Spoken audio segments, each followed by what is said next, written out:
নমস্কার, ভিলকিচেনে সবাইকে স্বাগত জানাই। আজকে একটা নিরামিষ রেসিপি আপনাদের সঙ্গে শেয়ার করব, যেটা হচ্ছে গরমের মধ্যে একদম পারফেক্ট রেসিপি। মরশুমের বিভিন্ন সবজি দিয়ে আজকের এই রেসিপিটা করব। আমি এখানে নিয়েছি পেঁপে, পটল, ঝিঙে, আলু, মিষ্টি কুমড়ো আর বরবটি, আর নিয়েছি এখানে অল্প মুগ ডাল। আর এই নিরামিষ রান্নাটা কিন্তু একদমই কম তেল মশলায় হবে। তো চলুন রান্নাটা শুরু করি। রান্নাটা করার জন্য আমি নিয়েছি একটা ননস্টিকের তাওয়া। এই তাওয়ার মধ্যে এবার দিয়ে দেবো জল।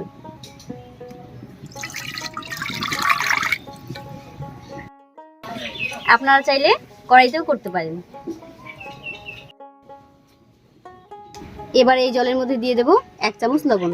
পুরো রান্নায় যে লবণটা লাগবে সেটা কিন্তু একবারেই দিয়ে দিলাম। এর মধ্যেই দিয়ে দেবো 1 চামচ কাঁচা লঙ্কা বাটা।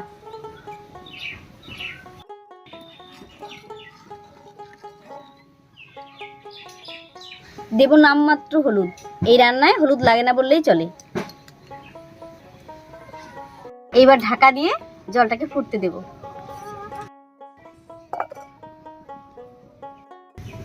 জলটা ফুটতে শুরু করলেই ঢাকাটা তুলে নেব।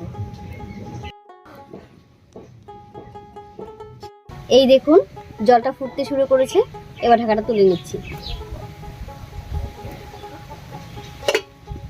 এবার এর মধ্যে কেটে রাখা সমস্ত সবজিগুলো দিয়ে দেব।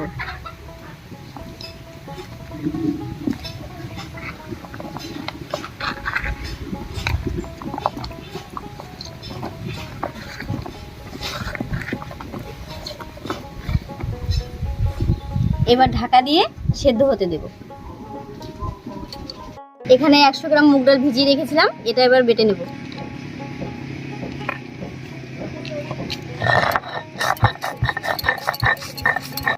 এই ডালটা কিন্তু জল ছাড়া একদম শুকনো শুকনো করে বেটে নেব।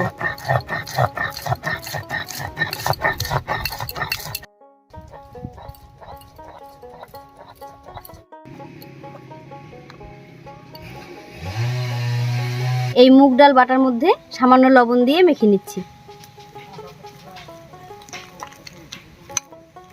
সবজিগুলো মোটামুটি সেদ্ধ হয়ে গেছে, এবার ঢাকাটা তুলে নিচ্ছি।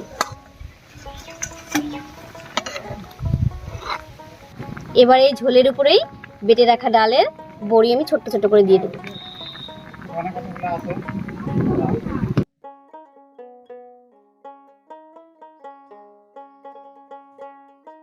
বড়িগুলো কিন্তু আমি একটু দূরে দূরে দিচ্ছি, যাতে একটার সঙ্গে আরেকটা না মিশে যায়।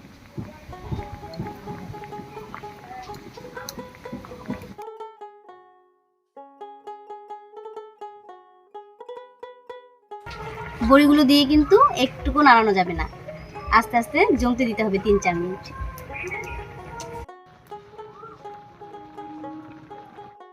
বড়িগুলো জমে গেছে, এবার আমি আস্তে আস্তে করে নাড়িয়ে নিচ্ছি।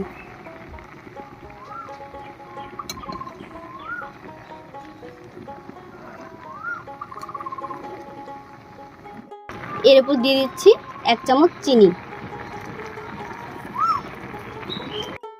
এবার এটাকে আস্তে করে নামিয়ে রাখছি, রেখে আরেকটা কড়াই নেব। আরেকটা কড়াইয়ের মধ্যে ফোড়নটা দেব। কড়াইটা গরম হয়ে গেছে, কড়াইয়ের মধ্যে দিয়ে দিচ্ছি সামান্য সরষের তেল। ফোড়নের জন্য দেব 1 চামচ কালো জিরা আর 3-4 টুকরা শুকনো লঙ্কা। এর উপরেই সবজিটা দিয়ে দেব।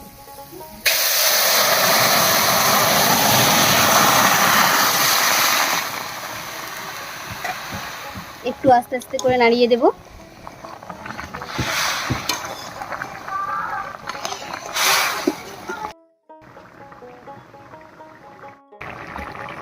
ফোড়ন দেওয়ার পর 1 মিনিট জাল করে নিয়েছি, এবার নামিয়ে নিচ্ছি।